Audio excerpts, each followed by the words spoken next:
Israel പ്രതിപക്ഷ നേതാവ് അവിഗ്ദോർ ലീബർമാൻ മാരക പ്രകൃതിശേഷിയുള്ള ബോംബാണ് പൊട്ടിച്ചത്. ഇസ്രായേൽ സൈന്യം ഗസയിലെ ക്രിമിനലുകൾക്ക് ആയുധങ്ങൾ നൽകുന്നുണ്ടെന്നാണ് ലീബർമാൻ ആരോപിച്ചത്. ഗസയിൽ സഹായ വിതരണം തടസ്സപ്പെടുത്താൻ ഇസ്രായേൽ പലസ്തീൻ ഗാങ്ങുകളെ ഉപയോഗിച്ചുവെന്ന ആരോപണത്തിന് ബലം നൽകുന്നുണ്ട് ലീബർമാൻ്റെ വെളിപ്പെടുത്തൽ. ഇസ്രായേൽ ബെയ്റ്റീനു പാർട്ടിയുടെ തലവനും മുൻ ധനമന്ത്രിയും ഉപപ്രധാനമന്ത്രിയുമാണ് ലീബർമാൻ. വ്യാഴാഴ്ച ഇസ്രായേലി പബ്ലിക് ബ്രോഡ്കാസ്റ്റർ കാനോടാണ് അമ്പരപ്പിക്കുന്ന വെളിപ്പെടുത്തൽ ലീബർമാൻ നടത്തിയത്. നെതന്യാഹുവിൻ്റെ ഉത്തരവനുസരിച്ചാണ് ഇസ്രായേൽ സേന ഗസയിലെ കുറ്റവാളികൾക്ക് ആയുധങ്ങൾ നൽകുന്നതെന്നും ലീബർമാൻ ആരോപിച്ചു. ഈ ആയുധങ്ങൾ നാളെ ഇസ്രായേലിന് നേരെ ലക്ഷ്യമിടില്ലെന്ന് ആർക്കും ഉറപ്പു നൽകാൻ കഴിയില്ല. അവയെ നിരീക്ഷിക്കാനോ ട്രാക്ക് ചെയ്യാനോ ഒരു മാർഗവുമില്ല, ലീബർമാൻ പറഞ്ഞു. ലീബർമാൻ്റെ ആരോപണത്തിന് നെതന്യാഹുവിൻ്റെ ഓഫീസ് മറുപടിയും നൽകിയിട്ടുണ്ട്. ഇസ്രായേൽ വിവിധ രീതികളിൽ ഹമാസിനെ പരാജയപ്പെടുത്താൻ ശ്രമിക്കുന്നു എന്നാണ് നെതന്യാഹുവിൻ്റെ ഓഫീസിൻ്റെ വിശദീകരണം. എല്ലാ സുരക്ഷാ മേധാവികളുടെയും ശുപാർശ പ്രകാരമാണ് ഇങ്ങനെ ചെയ്യുന്നതെന്നും അവർ വിശദീകരിക്കുന്നു. സമീപകാലത്ത് നിരവധി റിപ്പോർട്ടുകൾ ഗസയിൽ നിന്ന് വരുന്നുണ്ട്.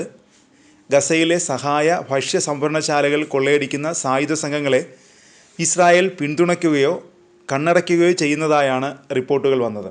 തെക്കൻ ഗസയിലെ ഒരു പ്രബല വംശത്തിലെ അംഗമായ യാസർ അബു ഷബാബിൻ്റെ നേതൃത്വത്തിലാണ് സായുധ സംഘം പ്രവർത്തിക്കുന്നതെന്ന് ഇസ്രായേൽ വാർത്താ വെബ്സൈറ്റുകൾ വ്യാഴാഴ്ച റിപ്പോർട്ട് ചെയ്തു.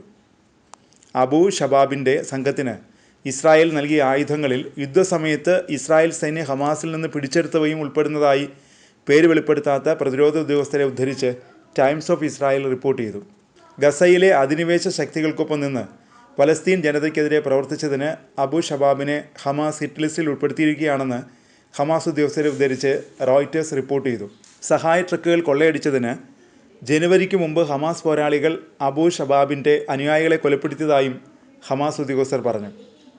കൊള്ളയിൽ നിന്നും കച്ചവട സ്ഥാപനങ്ങളെ സംരക്ഷിക്കാൻ ശ്രമിച്ച കടയുടമകളെയും ഗാസ സുരക്ഷാ സംഘങ്ങളെയും ഇസ്രായേൽ സൈന്യം ആക്രമിച്ചതായി അൽ ജസീറ അറബിക് ലേഖകനായ അനസൽ ഷെരീഫ് മെയ് ആദ്യം റിപ്പോർട്ട് ചെയ്തിരുന്നു.